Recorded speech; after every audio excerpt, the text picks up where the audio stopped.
اصحاب بدر 100 کسان دی 313 کسان دی اصحاب بدر او کتب کیوں گوری پا اصحاب بدر کی آغا خلق دی چی پا حالت دا کفر کی نی چاہتا نم معلوم دی نی چاہتا پلار معلوم دی نی چاہتا خاندان معلوم دی نی چاہتا قبیلہ معلوم دا نی چاہتا ہسٹری معلوم دا نی چاہتا حالات زندگی معلوم ہو خوچرال حضور مبارک سرکین استا پیغمبر علیہ السلام قدمونو کی ایمان یا راوڑ نبی علیہ السلام باندے او نسبت یا پیدا شو پیغمبر علیہ السلام سرا او حضور مبارک سرا پا دویم کال باندے پر رمضان کریم کی پا غزا دا بدر کے شامل شو او پیغمبر علیہ السلام سر نسبت پیدا شو حضور مبارک سر لاڑا غزوہ بدر یہ اوکا رب لا یزال اعلان ارتا اوکا او اعلان سے اعلان ارتا کی واو رئی صرف او صرف وجہ دادا چھ اہل بدر نسبت چاہ سر راغلے دے نسبت یا مصطفیٰ علیہ السلام مبارک سر راغلے دے خدای پاک جل جلالہ نبی علیہ السلام فرمائی کل غزوہ بدر ختم شو رب لا یزال دا طرف جبریل علیہ السلام مبارک راغی سیرتو فرمائل یا رسول اللہ صلی اللہ علیہ وسلم رب لا یزال میں یو خبر فرمائی سا فرمائی جبریلا اور تا فرمائی یا رسول اللہ فرمائی دغی اہل بدر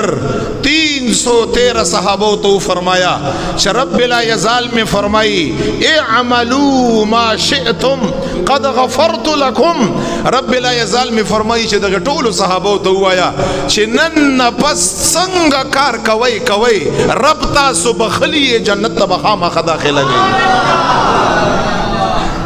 اعملوا ما شئتم بس نن پس کتاسو گناہ کوئی کنا فرمانی کوئی صرف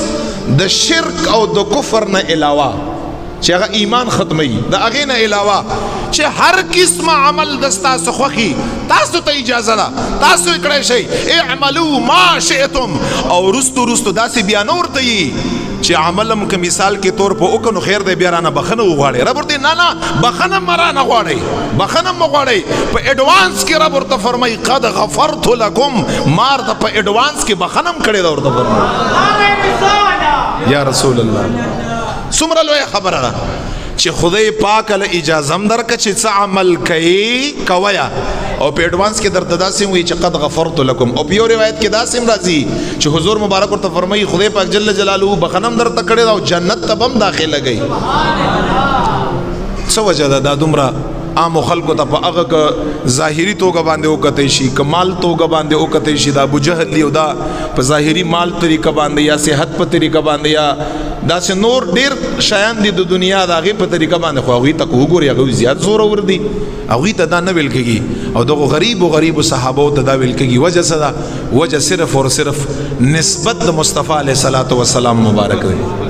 غٹ نسبت تے لوئی نسبت تے برکت والا نسبت تے او تاسو پا آخر کے رازم دا خبر خودیری دی صلح حدیبیہ احد کی تاسو اگو رے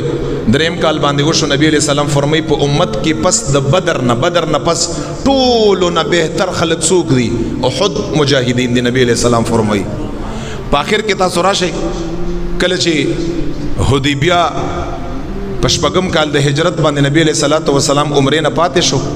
حدیبیہ پا مقام کی 1400 صحابہ پیغمبر علیہ السلام سر دی طولو احرامو نا کوز کڑا نبی علیہ السلام ہم کوز کا چکم زناورو اغیا قربان کڑا واپس زی کلچ واپس لاڑ پیغمبر علیہ السلام دا صحابہ ناستی پخپلو خیمو کی زم خبرہ یو نکتار تبیانا ہوما گورے صاحبانو پخیمو کی ناستی رب لا یزال آیات نازلی پیغمبر علیہ السلام سر روانم دی بسفر کی رب لا یزال آیات نازلی حضور مبارک سر بیرتا واپسیم کا حضور مبارک سر احرامم اچھولی حضور مبارک سر احرامم کوس کا حضور مبارک توائی چی آو منگم وائی چی آو حضور مبارک توائی چی نا منگم وائی چی نا حضور مبارک توائی چی زو منگم وائی چی زو حضور مبارک توائی چی منگ نزو منگم وائی چی منگ نزو دمرا وفای اور سر اکڑا خوچی کل صحابہ رال حضور مبارک لاس خور کا صحابو تیو فرمائل ما سره بیعت وکړئ مال پلاس کې لاس راکړئ چې عثمان ابن عفان بدلا ترڅو پورې مونږ نی اخیشتي و افواه خورش وګنا